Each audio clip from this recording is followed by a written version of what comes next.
the beautiful city of joy.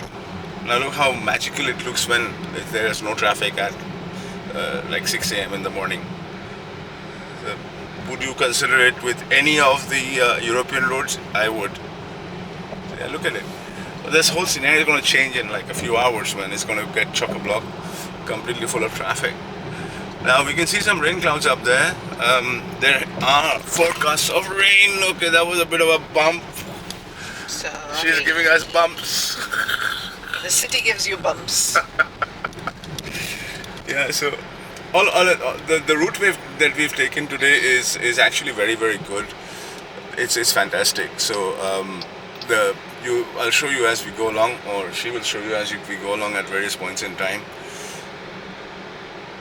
It's like I think it's 4 lane or 6 lane on the highway. It's likely to become an expressway in the near future, and yeah, so it should be all fun and games. So, we should be able to hit some fantastic speeds as opposed to what we are doing now.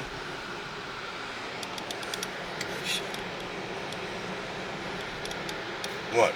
You just shown me it. No, we picked up the kilometers. If you're in doubt, I'll show it. There we go.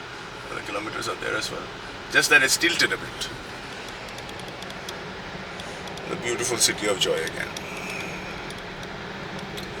Yeah, you can see these barriers. Now, this is a typical scenario for the city. At night, they put up these barriers, these ones here, so that the traffic is, the speed is controlled and people don't go too fast because the roads are so empty.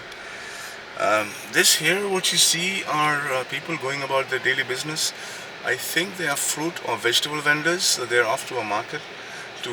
So they are an important part of our lifeline to provide us with our sustenance. So they probably live in some villages close by, and they grow crops, and then they come and sell it to us.